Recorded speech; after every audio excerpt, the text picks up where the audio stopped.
I think that piece that generation misses is that we're fine, but they're not fine. They're either dissociated and don't know what's happening, or they're actually just mad all the time at random things because they just don't know. So I just think we can do better. Today, we're joined by Farah Alnajar, a licensed therapist and certified clinical trauma professional based in Fairfax, Virginia. She specializes in intergenerational trauma, complex family dynamics, and identity work, helping individuals unpack deeply rooted patterns and reconnect with who they are beneath conditioning and expectation. Today, we're unpacking all of that. What does it actually mean to belong when you've never really fully felt like you fit into just one place? And how much of who we are is shaped by where and how we were raised? So what is the definition of home for you? I went through a phase where I thought it was a place, but I think I realized that it's really an internal feeling. And I have to say, this episode is brought to you by The Art of Hosting. We spend so much energy taking care of everyone else, and then when it's time to actually host, it becomes just another thing on the list. The Art of Hosting takes that off your plate entirely. Whether it's a birthday, a corporate event, or a dinner that deserves to be special, their team handles everything beautifully. You show up, you enjoy it, that's it. Check them out at theartofhosting.me. Hi, welcome back to another episode of Balanced Not Boring, where we explore mind, body, and soul and how they shape the way we live and show up. Today's conversation is one that's really personal to me, and I know so many people quietly relate to it. I grew up in the US until I was 16 as an Arab American, and for most of my life, I felt like I was not fully this and not fully that. And I think that's something a lot of people who grew up between cultures carry, this underlying question of where they really belong and who they really are. So today we're unpacking all of that. What does it actually mean to belong when you've never really fully felt like you fit into just one place? And how much of who we are is shaped by where and how we were raised? So today we're joined by Farah Alnajar, a licensed therapist and certified clinical trauma professional based in Fairfax, Virginia. She specializes in intergenerational trauma, complex family dynamics, and identity work, helping individuals unpack deeply rooted patterns and reconnect with who they are beneath conditioning and expectation. Her work integrates evidence-based approaches like internal family systems and EMDR, often used in her trauma recovery and long-term behavioral change. As an Iraqi immigrant and bilingual therapist working in both Arabic and English, Farah brings a deeply nuanced multicultural lens, supporting individuals navigating identity across cultures, languages, and lived experiences. Beyond her clinical work, she has served as a multicultural leader within the counseling community and works internationally as a trauma consultant, supporting communities recovering from collective trauma. Farah, welcome to the podcast. thanks. So excited to have you I'm here. so excited to be here. Thank you so much for this introduction. Wow. Of course, we took everything that we could research and tried to put it into one paragraph because you have so much on your plate. So thanks for taking the time. It's really, really nice. So we wanted to start with the foundation of family because it's very, very important to a lot of us in our audience. So first, to learn more about you also. So what led you to this work and specifically to multicultural psychology? And was there a moment or experience that shaped this path for you specifically? Yes. So honestly, what attracted me to this work is my own experience. I lost my dad. It was a sudden death, and it was very traumatic because it was right before my wedding. So I did go to therapy because I just didn't know what to do. And I was actually the first person in my family to seek therapy. So I'm just like, okay, I'm going to try this. So I went, and my therapist was a lovely person, but I feel like she didn't understand me and she couldn't relate to what I was saying. Some of the concepts I was talking about and discussing was so important in my culture, but it didn't translate. At the time, I lived in Canada, so I felt like she wasn't really getting it. And I was trying to explain, but then I would shut down because I'm like, oh, maybe I'm sounding weird, so it was very awkward, but it was still helpful because she did give me some psychoeducation about loss and grief. I remember I took the handouts and I would go show my parents. I'm like, oh, she told me that, my mom, sorry, at the time. Oh, she told me this. So it was helpful, but also a little bit frustrating at the time. So I thought about switching.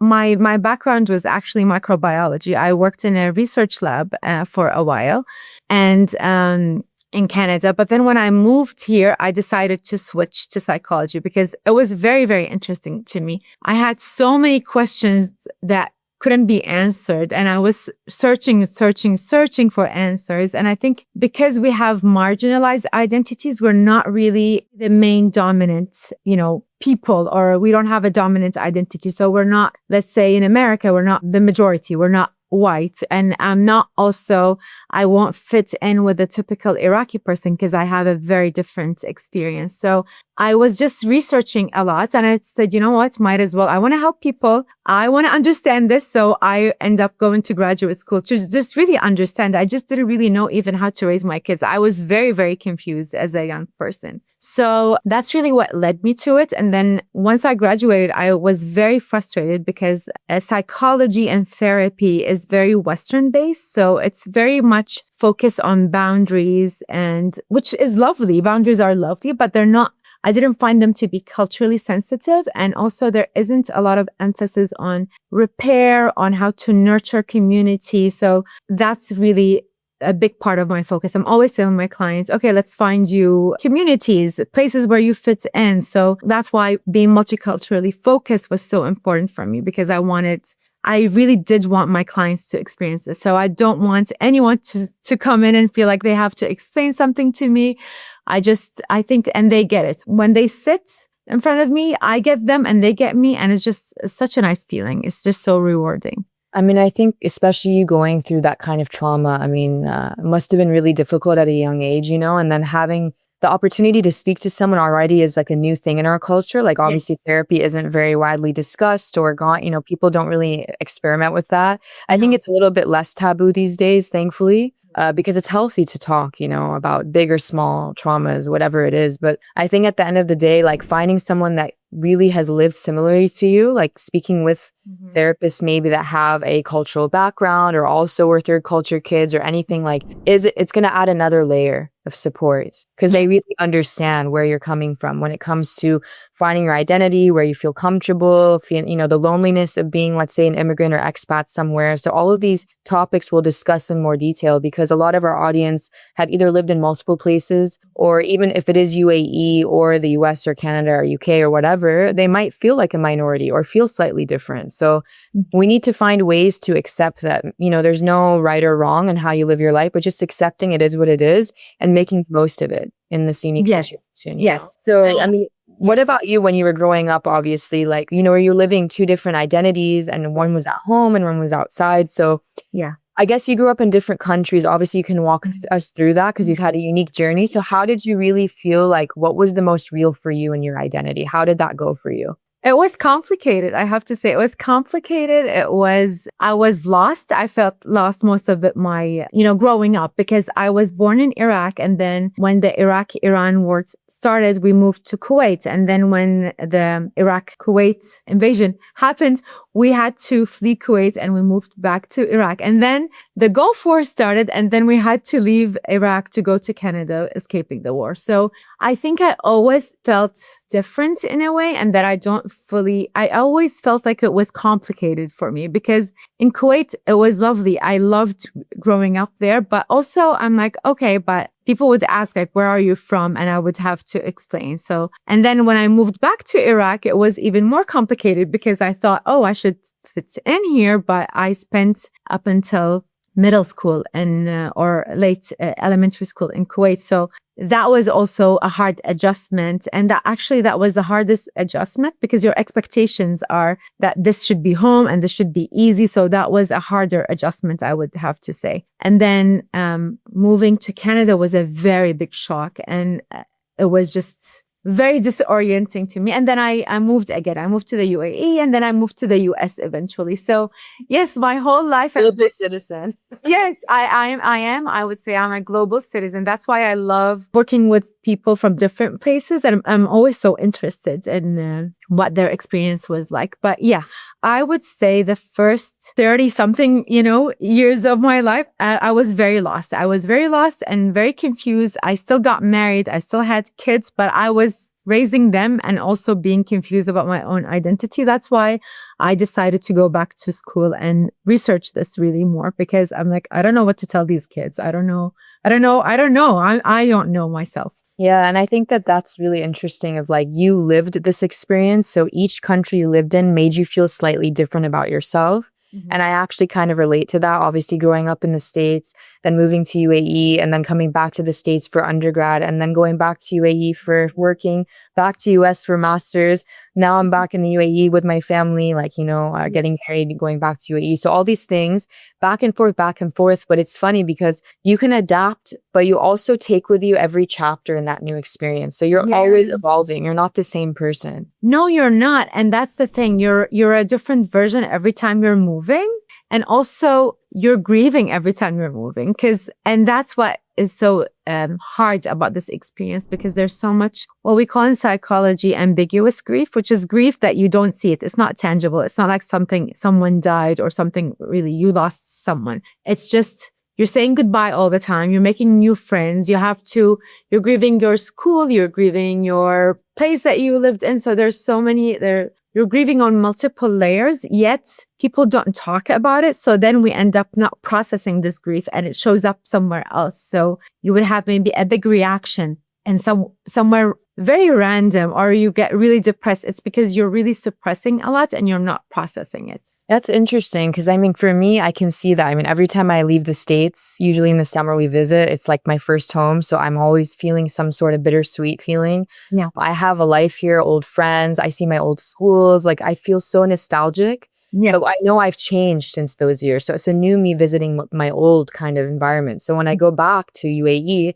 that is my current home, but like I always feel like a sense of my part of me is still behind in US, So I can't. So when people ask me, where do you feel more is home? It's hard for me to say. I say I love both in their own ways, because you make them your home in a weird way. But there's always part of you missing in both places. Yeah, and I think that's what we need to. That's happening subconsciously for us. So we need to bring it to the conscious, because when you bring it to the conscious, it's much easier to deal with, and it's not this mystery, sadness that you don't know how to deal with. So yeah, I just recently visited Iraq, and I think I was so down when I came back. It's not because living in the US was the wrong decision for me, but I missed that. I missed being home. So I just don't think that being in a certain physical place is going to make you feel like home. That's another thing we need to maybe talk about. When you moved into all these different countries, yes. How did you find that, your mom specifically tried to instill culture, no matter which country you were going to? Was there consistency at home with your Iraqi culture? Yes, definitely. And the family was very close. I always had aunts, and I had my uncles, and I had my cousins. When I moved, wherever we moved, we followed each other. They also moved from England. And so we're always following each other in different places. Even, they ended up moving to Ottawa. It's very random. I'm like, why did you choose this city? It's very, I know about that. Yeah, I think all of Iraq is in Ottawa now. Yeah, I know. It's like, just because my aunt decided to live there. So we're moving with each other. And I think that helped us, that we had each other. I think, cooking and music, that's how we kind of kept the culture and the gatherings all the time. I would have to say my mom was, my poor mom, that's through so many wars and a huge transition from living in Iraq, from all these places. And you also, every time you move, especially sometimes when you move from the Middle East to the West, as you're escaping war, there's a status downgrade a little bit. So my mom was adjusting to so much. So I would have to say there wasn't a lot of attunement to emotions, just because they're in survival. And also as Arab parents, they don't really talk to you this way. So a part of me wishes someone was there to explain to me what's happening, but I just think we're all in survival. So just to go back to your question, how did we keep the culture? I think just because we clung to family, I think that helped. And the traditions too. I think same with our family. Just making the conscious effort to speak the language at home, to take extra classes if you need, or the food. Yeah. Or visiting family in the home, country every summer. Like for me, going to Syria, it was a beautiful thing. But just at least with your core family or nuclear family, to keep that tradition alive is all you can do. Especially when you immigrate to a Western country and try to acclimate into that country. Because I do see some families really stick to those original roots and maybe don't acclimate as much, and they're kind of excluded or secluded. And there's other families that go extremely the other way and become fully, American or Canadian or whatever it is. Yeah. So like, what is the perfect balance? What would you say? Okay, that's very interesting that you brought up this point. So what you're describing is some people separate. So some people would come here, but still be very separate from the culture here. So this is what we call separation. And then some people just want to assimilate. So it's like, okay, we're just American. We just want to, they dye their hair blonde. They change their names sometimes and they just want to be American. That's it. And they just want to assimilate. And the best outcomes, if you read the research, is to integrate, which means you're exposed to the host culture, which for us, both of us is America. And you also have parts of you that is your home culture is honored and you know about it and you're in touch with it. You don't have to speak the language even. I know a lot of people feel uncomfortable if they don't speak, let's say for us, Arabic, but you can be in touch with your culture through different ways. You don't really have to speak the language. So best outcomes psychologically is to integrate, is to honor both parts. And I think that way you can advance in the country you're living in and make new connections and not be held back. Because when you come and you're just separated and you're in that back home bubble, you're really missing out on a lot of things. So yeah, integration is what we're aiming for. I think that's a healthy way of embracing this new place that you're in, like without losing your old self. Because I can imagine if you are going to stay secluded and kind of only rooted in, like only friends from your old country or, you know, not really assimilating in any way, it might feel a little bit depressing because you are not in your home country. So no matter what you try to do in your home and staying in your bubble, it will never feel like it once was, right? So maybe the healthiest way to accept your new reality is to assimilate, but keep that culture alive. So finding that perfect balance, like you're saying. Yeah, you can have friends from back home, friends from similar culture, and also friends just friends who understand you. But yeah, you want to be integrating new parts into your psyche from where I will mention something interesting. So during my undergrad university, I went to school in DC.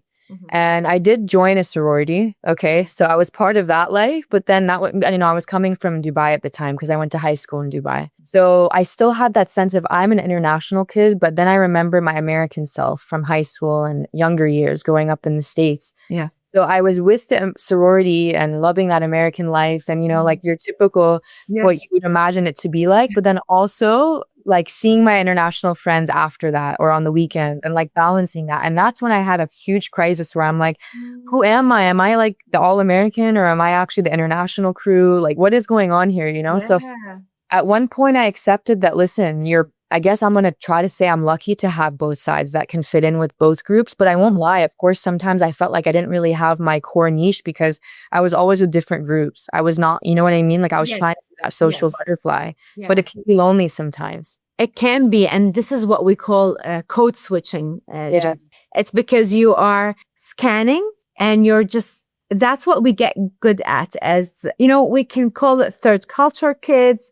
It includes multiple experiences. It could be your mom is from one country, your dad is from one country, you have the same experience. You could be child of an immigrant, or you can be an expat somewhere else. So it could be multiple experiences that can lead to the same internal sense of, I can fit in everywhere, but I don't belong anywhere. So this is what we're talking about. That duality is the confusing part. Yes. And we can get to this point from different roads, I have to say. It's not just one way to get this way. So let's say if you're just American, you grew up here, but you moved because of your job also a lot. Some military brats also struggle with this. So if you lived in other countries for extended periods of time, this is what you're going to deal with. Or if you have parents from a different culture, you will deal with this too. So yes, we do code switching as a survival mechanism. So we're always, as third culture or, you know, children of immigrants, we're always going in and scanning. And that scanning is really exhausting because you're scanning and you're like, okay, what do I have to do right now? What are the rules and how do I need to talk and what do I need to do? So that can be very, very exhausting, and it can become from a hypervigilant place of like, you learned at a young age that this is what I need to do to survive. So and just fit in. But as a teenager, that is survival. Like that is whole life. That's everything. That's everything. Yes. And it's funny, like even now when I visit US versus when I'm living in Dubai, for example, they're both home for me in different ways. But I find myself, my humor is different in both places, my jokes, my way of dress, like I just go back to what's natural for me in that place. Yes. Different ecosystems. But I would say that's adaptability, but it also does feel like survival. It's subconscious, but I feel like if I don't adapt, I don't mix in some Arabic in Dubai with my Arab friends, or, like I will be that like sore thumb sticking out. Like she's so American, So I do get that a lot, and I kind of embrace it and joke around about it because I'm proud of it. But at the same time, I know that, okay, like we're a minority there. So let me just act what's comfortable. I'm not going to fake myself, but I need to just be what's comfortable. Like my Arabic will come out, of course, much more often there. Yeah. But here, like when I'm in US, I'm just like, yo, dude, like, what are we, I just go with that. It's just really who you're around. I'm so easily kind of reactive to my surrounding, Yes. I have to say this can be a strength because you do so well. We're very intuitive. When we walk into a place, we can read the room and we can kind of know. So I just think all this work is about bringing it to your conscious, and you do it on your own terms. But when it's subconscious and you're just scanning all the time and you don't know why you're doing it, it can be very exhausting. But if you know when and why, and hopefully we don't have to do it much. So listen, I grew up in the Middle East, but I have to say I don't really get along with, especially at my age group, like with a typical just Arab Middle Eastern woman who is very like traditional. I can't. So sometimes when I'm invited, I go and I do read the room and code switch and all that. But I do try to minimize these interactions for me just because they can feel exhausting. So it's not about shunning one part. It's just about knowing, okay, what works for me, what doesn't work for me, where do I have to do less code switching? I love this term code switching because it kind of, it sounds technical, but it's understandable. Mm-hmm. Basically, from what I understand, tell me if I'm wrong. It's like when you're in an environment, you code switch, whether consciously or subconsciously, to relate to that environment, right? So you try to speak their language almost. Is that Yeah.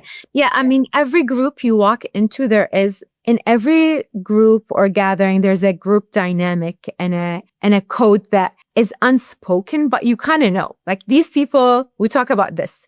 These people, we talk about that. This is how we dress. This is how we behave. So these are all there, but it's just because we have different parts, we're more aware of them. The person that doesn't have different parts, which I mean different cultural parts, doesn't have to code switch because it's only one part and that's it. This is all they have to give. But for us, because we have a layered identity, which is so interesting. So we have different parts here. So we get to choose which one. Something confusing for me and probably a lot of the listeners is the idea of culture versus heritage versus ethnicity versus origin. Do you mind breaking those words down? Because I think culture personally can be learned. It's more environmental, but then ethnicity, of course, could be like where your genes are from, your parents and where you're from. So do you mind explaining more technically for those wondering? I feel like what we care about mostly is culture, which is the behaviors, it doesn't even have to be the language, but just the codes and the rules of engagement. This is what culture really is. It's a script that we have. So I would say, heritage is where your family came from, your background, and that can be a little bit more distant. You don't have to practice it.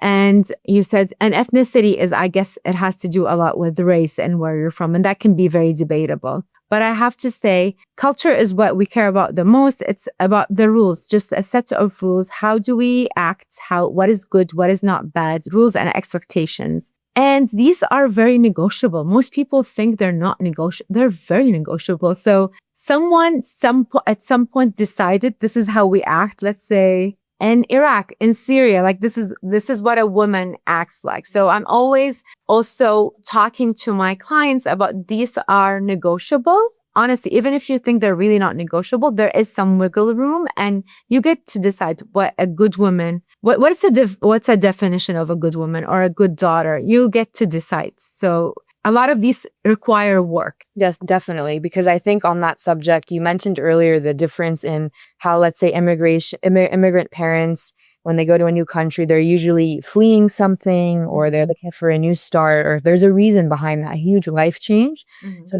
it puts them in a different kind of mindset. So something that struck a chord with me when you mentioned, that they don't really think about emotions, usually that generation. So our parents' generation, it's more about survival. And I wanted to ask you a little bit more on that as well. Like, do you think that that's a cultural thing where, let's say, our generation, like first generation Americans, we're all into our emotions and talking it out and gentle parenting and all of that. Versus our parents, there's a disconnect there because I think as much as they want to, it's just not part of their DNA. Like they don't think twice about like, okay, you have a discord, you have an argument, but are they going to spend an hour to have closure and have repair? Not all the time. They just move on. Yes. So tell me, what do you think culture, like what's the effect of culture and generation on how that gap is between our generation and the one above us? I think, it's both. You're right. It's culture and generation. I think back home, we don't tend to, in Arab countries, we don't tend to spend time on how did that make you feel. This is very much a Western concept. And I have to say, it's good to be in touch with your feelings. It's good because it kind of brings some clarity into your life. But I think sometimes in the West, we overdo it. And in the East, we kind of underdo it. So it's nice to have a balance between both. I just think also, don't forget that our parents all have been through so much politically in that region. So they're all in survival mode. And when you're in survival mode, you have no time to kind of check in your emotions. What am I feeling? You're in fight or flight or you're frozen. So you can be dissociated and you have no access to your feelings. You can be just snapping all the time and you don't know why. That's fight.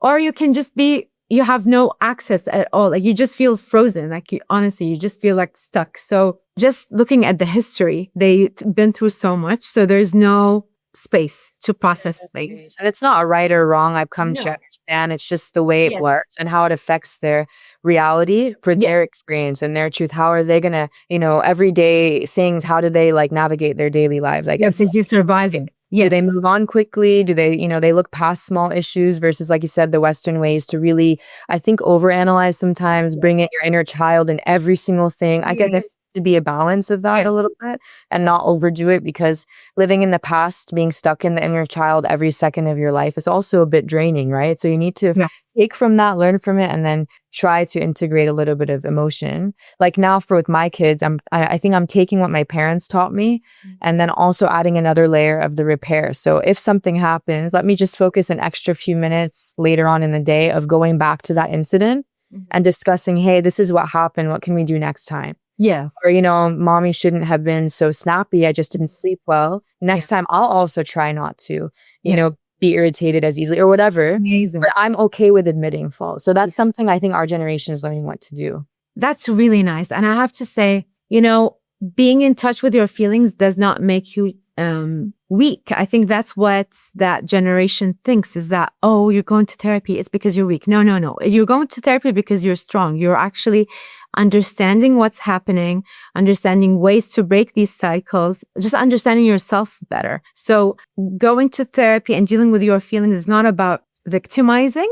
It's what we do all the time in therapy is understanding your patterns and then how to break these patterns. So not once are we just sitting and just, yes, there's validation of what happened sucked, let's say, but it's always future oriented on how do we get better? What should we do next time? It's always future oriented, which I think that piece that generation misses, is that we're fine, but they're not fine. They're either dissociated and don't know what's happening, or they're actually just mad all the time at random things because they just don't know. So I just think we can do better for a second generation, and why not understand yourself? What's the big deal? I think understanding ourselves is the tool to growth. I mean, that's part of why we did this podcast, really, is, Tamara and I are both Arab American. We've lived outside of the Middle East in some way, or at American systems, for example, American schooling. So we have the sense of like, we know the Western way, but we also have our roots really integrated from our parents. And I feel like I don't want to give up any of that, because what my parents instilled with me, I see their hard work. They pass it on to me. Like, I have ambition, I'm disciplined, and I want to do my best because I feel like, let me take advantage of everything I'm given. That's the mentality they instilled in me, that hustle mindset. Yes. But at the same time, what I'm adding on is something that I don't think they had time for or were taught, because again, also they didn't have the tools we have. Yeah, they didn't have social media, they didn't have therapy, they didn't have anything. Yes. Like really, they just did what their parents taught them. And then that was a whole cycle. Very different, right? So I think I've come to the conclusion, like, maybe we can take a little bit of every generation and make our own, you know? Yeah.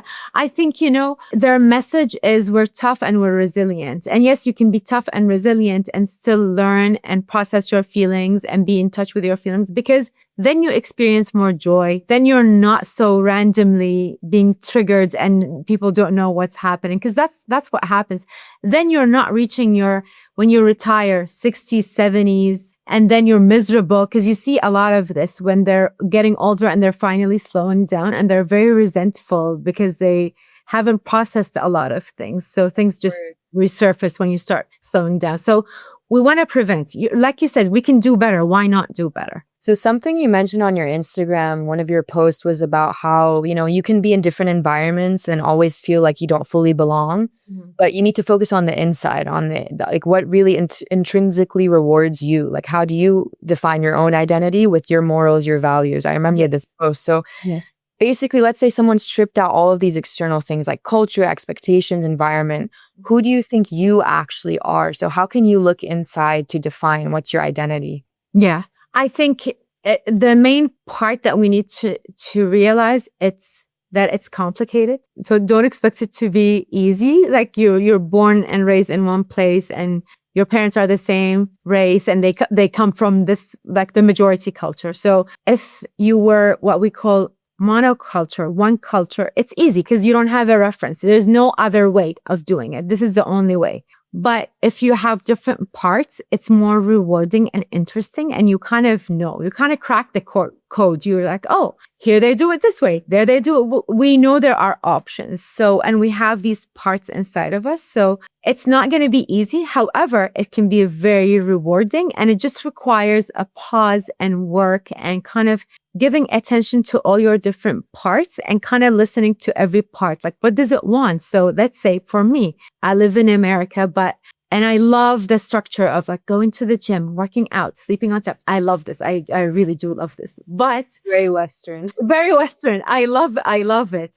But I also realized when I went back home and visited, I'm like, oh, I love the randomness of just walking on the street and like seeing people and talking and just this spontaneous interaction. So now I really, really make an effort of, I have a friend we can meet anytime. So she's my friend that I can pick up the phone and say, okay, I'm coming right now for coffee. Because before I realized I was very, very Western in that we need to plan everything. And then it got very routine. Even the outings were very routine and pre-planned. So now I love that we have this. We go on walks together, but we also can just drop by and have a coffee together. So you need to know, like my Iraqi part was missing that. My Arab part was missing that, was missing a neighbor, a friend that I can just drop by and check on, or she can check on me. So just that one little simple act just made all the difference for me. I think it's so interesting. Like the tiniest differences make you realize like, oh, I'm blessed to have kind of this multicultural lens. Like you can take when you go visit back home or you're in the East. I feel this as well, exactly what you're saying, because I'm visiting the West right now.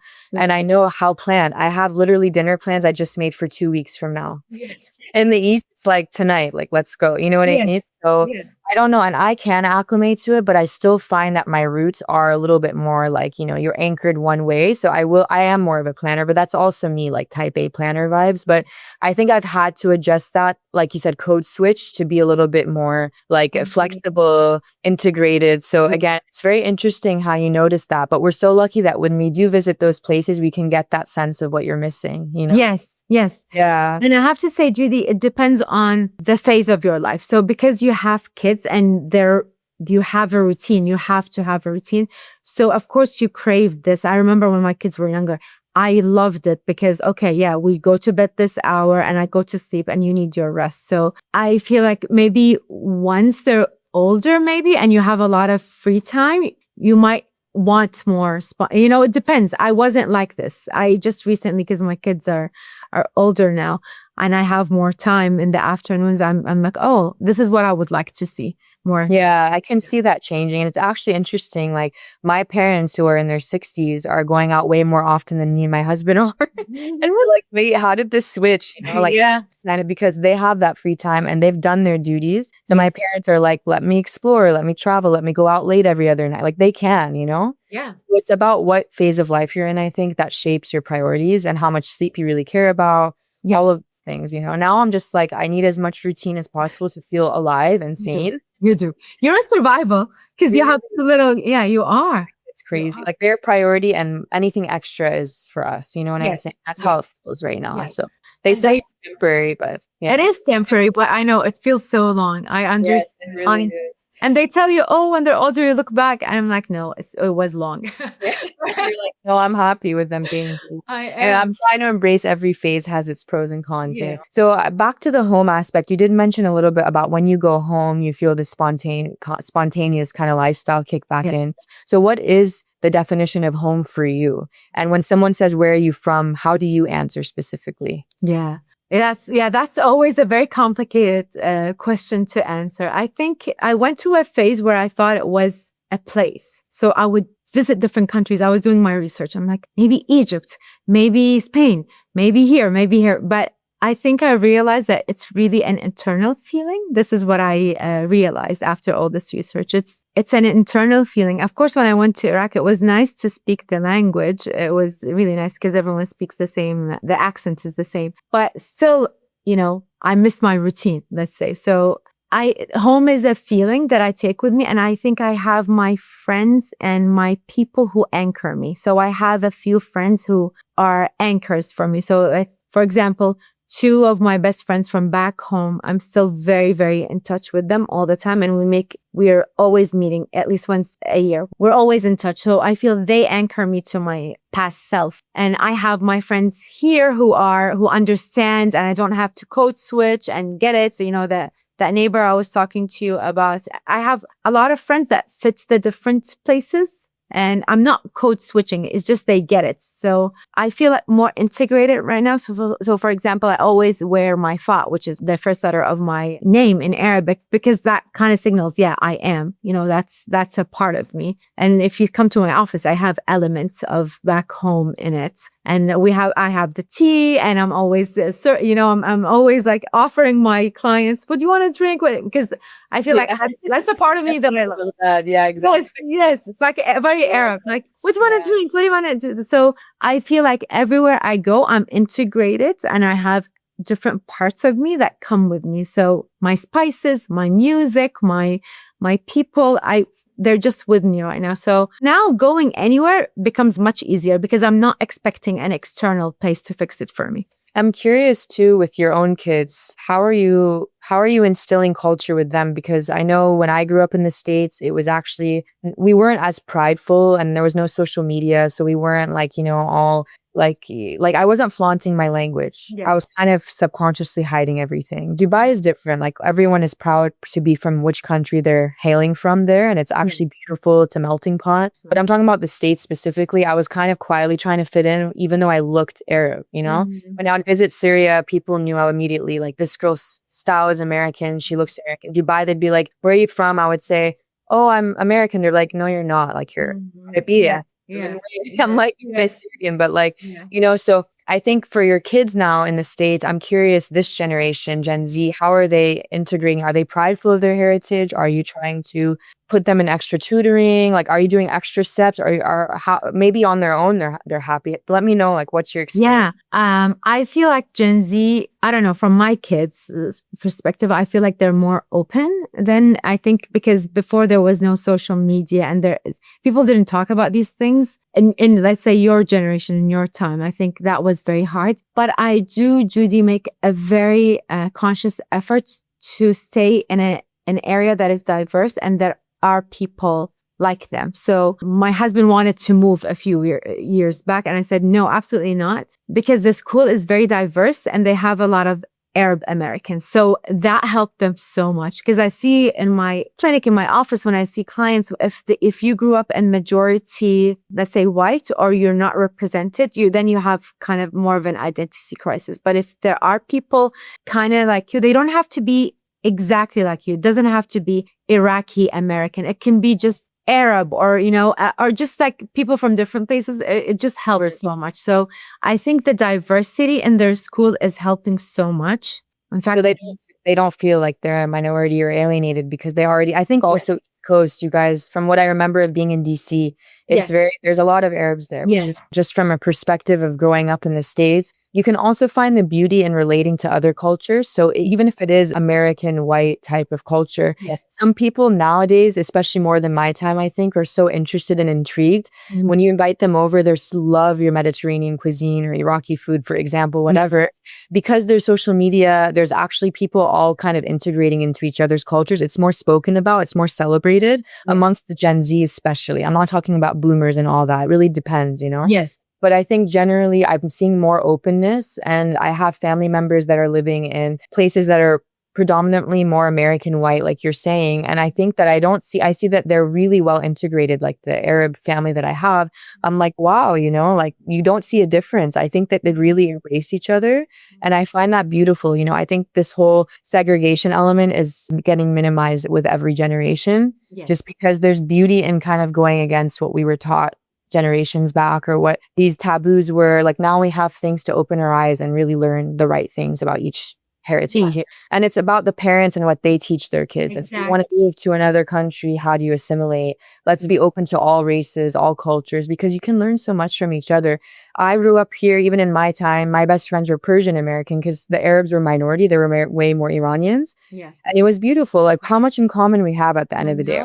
At the end of the day, either it's an individualistic culture, which is like you as an individual, you're in the middle of it all. It's all about you, your boundaries, self-discovery. What do I like? What do I not like? So this is individualistic. And then there's collectivist, which is Eastern cultures. It's about the tribe, the family, what's best for this. So I think that's why you feel like it's very similar, because the philosophy is very, very similar. I think you kind of, when you are all diaspora and you're all like minority in a new place, you look for the similarities, even if they're not cultural. It's more like, what do you relate on? Yes. How did you grow up? The vibe. The vibes. Yeah. I mean, it's all about the vibes. Yeah. Which I love, It is all about the vibes. So it's beautiful. Yeah. It's important when we do this work is not to get so focused, because we can get so focused on, okay, where is this person from? Like, let's say Iraq versus Syria. Oh, no, I can't. It's not the same because no. You can relate so much. I mean,